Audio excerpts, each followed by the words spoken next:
حلقه حافظان قرآن که از نعمت سخنگویی محروم هستند. به نام خداوند بخشنده و مهربان. السلام علیکم و رحمت الله و برکاته. برادران عزیزم، یک نوار به دستم رسید. می خواهم که این را ما با هم ببینیم. در این نوار ما شخصانی را می بینیم که آنها سخن گفتن نمی توانند، یعنی از نعمت سخنگویی محروم هستند. اینها گونگ‌های مادرزاد هستند، ولکن نوابسته از این قرآن را حفظ می نمایند و به استازشان می سپارند. طوبى لمثلك حافظ القرآن، طوبى لكم بمحبة الرحمن. أكمل طريق الخير واصعد سلما،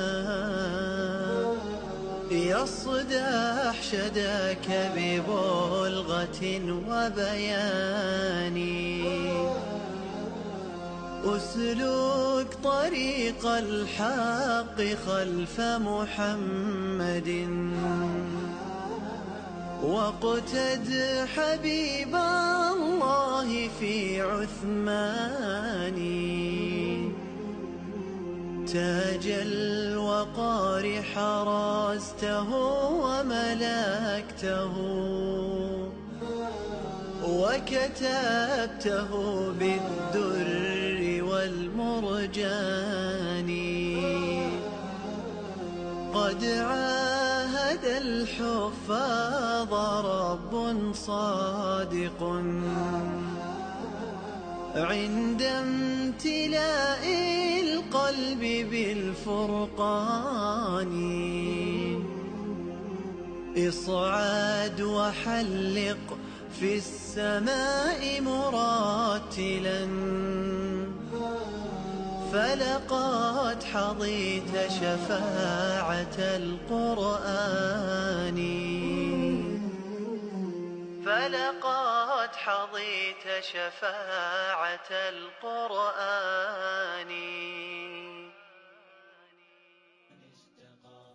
برادری عزیزم، در روز قیامت قرآن به خواننده اش شفاعت می کند. در آن روز که پدر از پسر می گریزد و مادر از دختر، بدانید که قرآن آمده شفاعت خواننده‌اش را می کند. پس آن را بخوانیم. ببینید برادران عزیز، این برای ما یک درس عبرت است.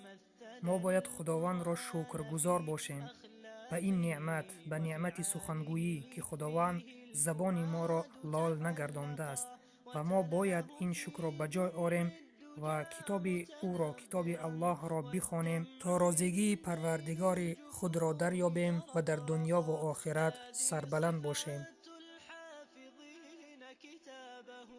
حقا فكن بصفاتهم متخلقا يا